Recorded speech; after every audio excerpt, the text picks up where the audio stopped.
અમદાવાદ શહેરના બાપુનગર વિસ્તારમાં આવેલી કાકડિયા હોસ્પિટલમાં એક દર્દીને હૃદયમાં સ્ટેન્ટ મુકાયા બાદ તેનું મોત થયું છે।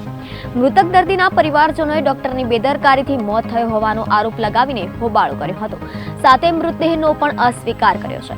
અમરાઈવાડી વિસ્તારમાં રહેતા પરમાર અરવિંદભાઈ નામની વ્યક્તિને મોડી રાત્રે દુખાવો થતા કાકડિયા હોસ્પિટલમાં સારવાર માટે લાવવામાં આવ્યા હતા, જ્યાં આજે સવારે એન્જિયોપ્લાસ્ટી કરીને સ્ટેન્ટ મૂક્યા બાદ તેમની તબિયત વધારે બગડી હતી અને તેમનું મૃત્યુ થઈ ગયું હતું। મારું નામ મહેશભાઈ સોલંકી છે। હું એક સામાજિક આગેવાન છું। હું 2:30 વાગે બપોરે સૂતો હતો અને મારી પર ફોન આવ્યો કે ભાઈ સવારે 4 વાગે અમને ગળામાં દુખાવો થયો હતો અને અમે દવાખાને લાવ્યા। પછી એમને દવા આપી અને અમને ઘરે મોકલ્યા કાર્ડ લેવા। અમે કાર્ડ લઈને આવ્યા, પછી એમને કે એમને એટેક છે ને એક નળી બ્લોક છે એમ કરી અને પછી એ મારી સાથે વાત કરતો હતો, જેવી રીતે આપણે વાતચીત કરીએ એવી રીતે વાતચીત કરતો હતો। પછી બીજા ડૉક્ટર આવીને કહે છે કે એક નળી બ્લોક છે ને ઓપરેશન કરવું પડશે।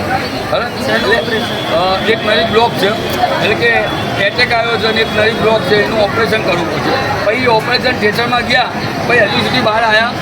ઓપરેશન થિયેટરમાં ગયા, પછી હજુ સુધી બહાર આવ્યા નથી અને નથી કોઈ પરિવારના ડૉક્ટરે કીધું કે ભાઈ શું તકલીફ છે કે કેવું છે, એમની તબિયત કેવી છે, એવું કોઈ કહેતા કોઈએ કીધું નથી। આયુષ્માન કાર્ડ તમે કહ્યું આયુષ્માન કાર્ડ લેવા મોકલ્યા અને દરેક ડૉક્ટરો દરેક હોસ્પિટલમાં તો એક જ નહીં છે, આ લોકો મા અમૃત કાર્ડ ને આયુષ્માન કાર્ડ જોવો છે ને એટલે પૈસાના ગાંડા થઈ જાય પૈસા।